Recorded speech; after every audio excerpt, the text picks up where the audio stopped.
नमस्कार दोस्तों, बात करेंगे रीट के रिगार्डिंग और आरपीएससी फर्स्ट ग्रेड के रिगार्डिंग। बहुत ही शानदार टॉपिक है। कम से कम 2 से 3 क्वेश्चन तो हमेशा आते ही आते हैं। ठीक है, 2 से 3 क्वेश्चन हमेशा पूछे जाते हैं। आरटी 2009 टॉपिक दे रखा रहता है सिलेबस में, और आरपीएससी फर्स्ट ग्रेड में तो विशेष रूप से इस पर जोर भी दिया जाता है। और ये टॉपिक दे रखा है कंफर्म रूप से आरपीएससी फर्स्ट ग्रेड के जीके के पेपर में दे रखा है आरटी 2009। आज इसके बारे में बात करने वाले हैं। आखिर आरटी 2009 कब है और कब से ये लागू है भारत में। सबसे पहले इसकी कल्पना किसके द्वारा की गई थी और कौन सी नीति के तहत, यानी कि कौन सी नीति के तहत इसकी स्थापना हुई है, भारत में लागू कहां कहां पर है, और आखिर इसमें कितनी धाराएं, कितनी सेक्शन हैं, इन सब के बारे में हम बात करने वाले हैं। तो सबसे पहले हम देखते हैं कि सबसे पहले ये विचार, जो ये कल्पना है आरटी 2009 जैसा एक्ट होना चाहिए कि निशुल्क एवं अनिवार्य शिक्षा के तहत बालकों को, आरटी 2009 का मतलब है निशुल्क एवं अनिवार्य शिक्षा का अधिकार। निशुल्क एवं अनिवार्य शिक्षा का अधिकार इसका नाम है। नाम क्या है इसका? निशुल्क एवं अनिवार्य शिक्षा का अधिकार, ये इसका पूरा नाम है। अधिकार अधिनियम 2009। निशुल्क मतलब पूरी तरह से निशुल्क रूप से विद्यालय में जो कक्षा 1 से लेकर 8वीं तक का विद्यार्थी है, यानी कि 6 से 14 वर्ष का बच्चा है, वह निशुल्क रूप से विद्यालय में प्रवेश कर सकता है। निशुल्क रूप से, चाहे वो प्राइवेट स्कूल हो या गवर्नमेंट स्कूल हो। ठीक है, इसके तहत आरटी 2009 के अंतर्गत आने वाले विद्यार्थियों को निशुल्क एवं अनिवार्य शिक्षा प्रदान की जाती है। प्राइवेट में भी और गवर्नमेंट में भी, ये दोनों पे रूल लागू होता है। जो भारत सरकार के अंतर्गत जितने विद्यालय हैं सभी पर ये रूल लागू होता है, निशुल्क एवं अनिवार्य शिक्षा का अधिकार। तो सबसे पहले इसकी कल्पना रखने वाले, यानी कि कल्पना करने वाले कौन थे? तो सबसे पहले 1948 में डॉक्टर राधाकृष्णन के द्वारा इस पर विचार किया गया था। सबसे पहले ये डॉक्टर राधाकृष्णन की कल्पना थी कि भारत जैसे राज्य में निशुल्क एवं अनिवार्य शिक्षा का अधिकार, आरटी 2009 जैसा रूल होना चाहिए, यानी कि बच्चों को निशुल्क रूप से शिक्षा प्रदान की जाए, इस प्रकार का कोई रूल होना चाहिए। तो उसकी कल्पना सबसे पहले 1948 में रखी गई। उसके बाद शिक्षा नीतियां बनी। उसके बाद शिक्षा नीति बनी 1968 बनी। उसके बाद अगली शिक्षा नीति बनी 1986। उसके बाद 1992। ठीक है, 1992 3 शिक्षा नीतियां बन चुकी हैं। नवीनतम शिक्षा नीति 2020 है। ठीक है, इसके बाद नवीनतम शिक्षा नीति 2020 है। कौन सी है? 2020, जो अभी आरटी नवीनतम शिक्षा नीति, यानी कि नवीनतम जो एजुकेशन पॉलिसी है 2020 है। तो अभी प्रेजेंट टाइम में कौन सी पॉलिसी लगेगी? जो 1 अप्रैल 2025 से पूरे भारत के जितने भी विद्यालय है उस पर लागू होने वाला है। ठीक है, तो यहाँ पर 1992 के बाद में 17 वर्षों के बाद, 1992 के बाद 17 वर्षों के बाद आरटी जैसा एक्ट आया। यानी कि आरटी 2009 17 वर्षों के बाद में अपने भारत में 1 अप्रैल 2010 को लागू हुआ। ठीक है, 1 अप्रैल 2010 को ये लागू हुआ है। ठीक है, 2010 को जम्मू कश्मीर राज्य को छोड़कर संपूर्ण भारत में लागू है। ठीक है, जम्मू कश्मीर राज्य को छोड़कर संपूर्ण भारत में लागू है। सबसे पहले इसका 17 वर्षों के बाद 17 जुलाई 2009 को सबसे पहले ये किसमें पेश किया गया? राज्यसभा में प्रस्तुत किया गया। राज्यसभा में इसको प्रस्तुत किया गया 17 जुलाई 2009 को।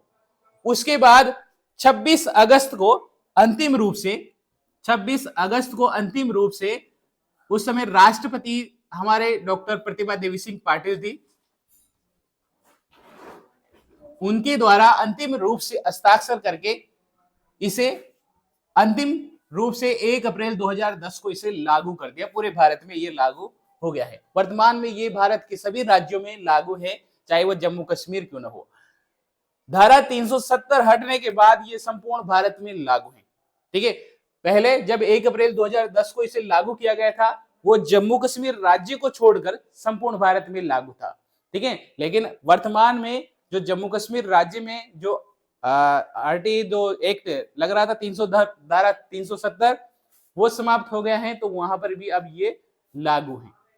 यानी कि वर्तमान समय की बात करें तो पूरे भारत वर्ष में आरटी 2009 लागू है, आरटी 2009 लागू है।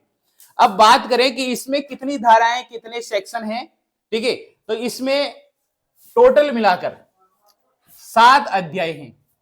कितने अध्याय हैं? 7 अध्याय हैं और 38 धाराएं हैं। 7 अध्याय और 38 धाराएं हैं। इन 7 अध्याय में ये 38 धाराओं में बांटा गया है। 7 अध्याय में 38 धाराओं में बांटा गया है। ठीक है, इनमें से सबसे बड़ी जो धारा है वो है, सबसे बड़ा अध्याय बात करें तो 4 है। 4 जो सबसे बड़ा अध्याय माना जाता है। ठीक है, 7 अध्याय में सबसे बड़ा अध्याय कौन सा है? 4 है। ठीक है, 7 अध्याय में सबसे बड़ा अध्याय कौन सा है? 4। ठीक है, जो 4 है वो सबसे बड़ा अध्याय है।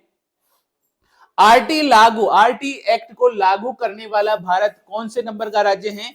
135वां देश बन गया है। ठीक है, 135वां देश बन गया है आरटी 2009 लागू करने वाला। इस प्रकार की निशुल्क एवं अनिवार्य शिक्षा का अधिकार लागू करने वाला कौन सा देश है? भारत 135वां देश बन गया है। 135वां देश बन गया है। ठीक है, अब आरटी 2009 के तहत एक संशोधन आता है जिसको याद आपको परीक्षा में पूछा जाता है और याद रखना है, 86वां संविधान संशोधन, जो कि 2002 में लागू हुआ था। संविधान के 86वें संविधान संशोधन 2002 के तहत राज्य में संविधान की 3 जगह पर आरटी 2009 यानी कि 6 से 14 वर्ष के बच्चों को निःशुल्क एवं अनिवार्य शिक्षा के तहत रखा गया है। अब कहां पर इसका उल्लेख कहां किया गया है? भाग 3 की बात करें तो भाग 3 में कहां पर रखा गया है? भाग 3 में एक तो 21 का, एक तो है 21 का जो कि मौलिक अधिकार, मौलिक कर्तव्य है। जो भारतीय संविधान में मौलिक कर्तव्यों का उल्लेख है, उसमें 21 का एक नया संशोधन किया। 86वां संविधान संशोधन 2002 को किया गया और 21 के अंतर्गत बच्चों को निःशुल्क एवं अनिवार्य शिक्षा यानी कि 6 से 14 वर्ष के बच्चों को निःशुल्क एवं अनिवार्य शिक्षा का अधिकार प्रदान कर दिया गया। तो क्वेश्चन आ जाए कि कौन से मौलिक अधिकार के तहत भारतीय बच्चों को 6 से 14 वर्ष के बच्चों को निःशुल्क एवं अनिवार्य शिक्षा का अधिकार प्रदान किया गया है? तो अनुच्छेद 21 के तहत। और ये कौन से भाग में आता है? भाग 3। भाग 3 क्यों बोला? क्योंकि भाग 3 में मौलिक अधिकारों का उल्लेख है। भारतीय संविधान में मौलिक अधिकारों का उल्लेख किस भाग में है? भाग 3 में। ठीक है, और अनुच्छेद कौन सा है? 21 का अनुच्छेद के तहत आरटी 2009 लागू है।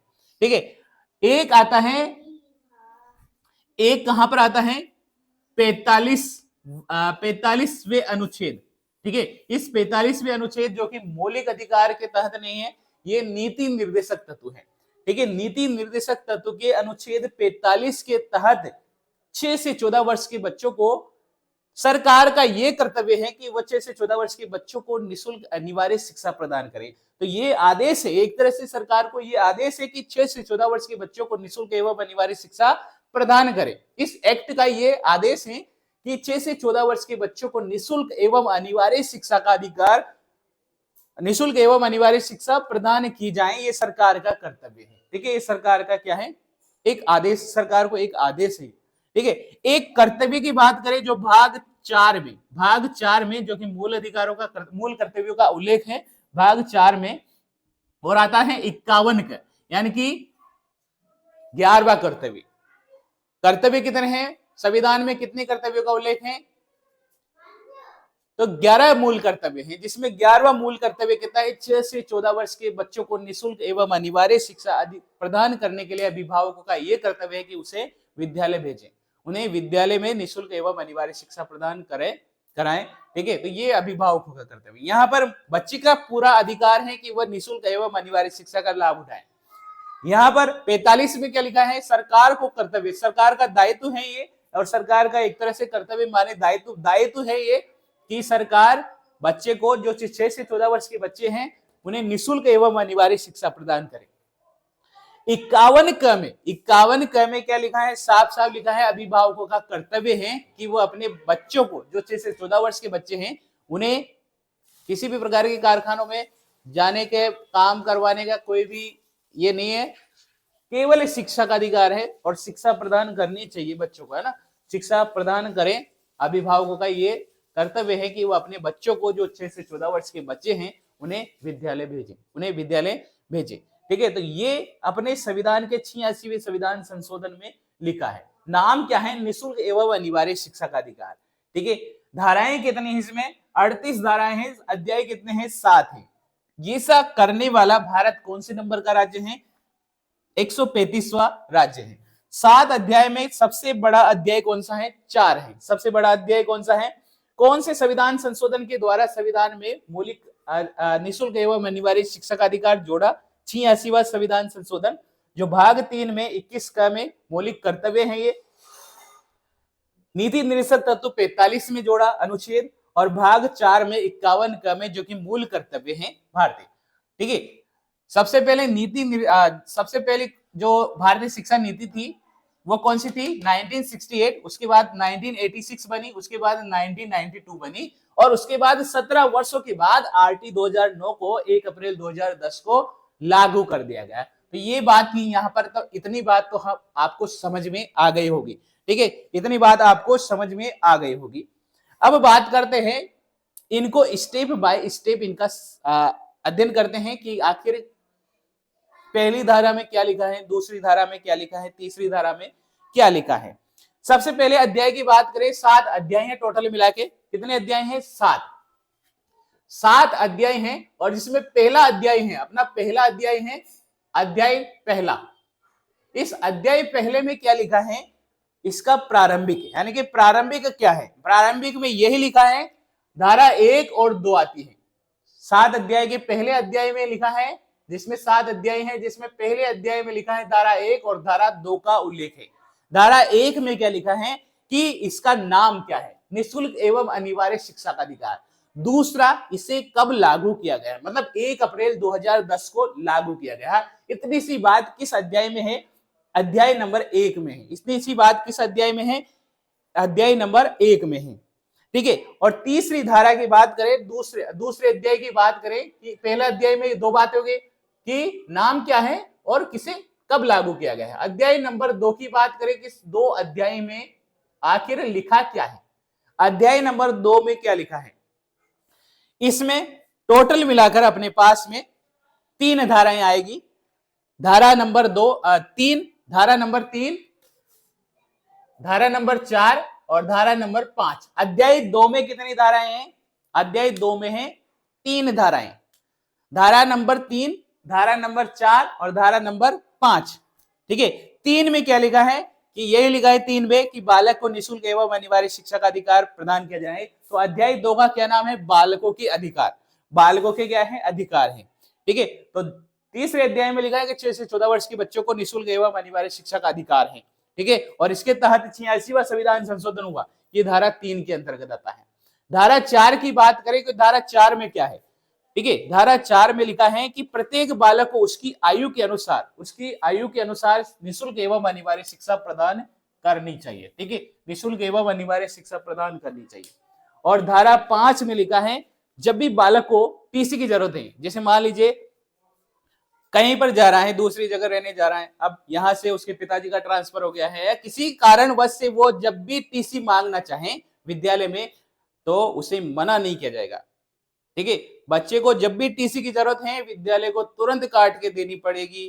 ठीक है, ऐसा किस अध्याय में लिखा है, अध्याय नंबर 2 धारा नंबर 5 में ऐसा लिखा है। ठीक है, कि बालक को जब भी टीसी की आवश्यकता है टीसी तुरंत प्रदान करनी पड़ेगी। ठीक है, मतलब टीसी मांगने पर टीसी प्रदान करनी पड़ेगी, ऐसी आरटी 2009 की धारा अध्याय 2 और धारा 5 कहती है।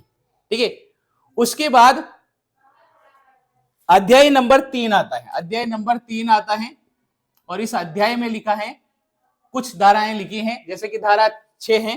धारा 6 में है कि आसपास यानी कि 3 किलोमीटर के दायरे में विद्यालय की स्थापना की जानी चाहिए। ठीक है, ये सरकार का कर्तव्य है। ऐसा किसमें लिखा है? 6 में।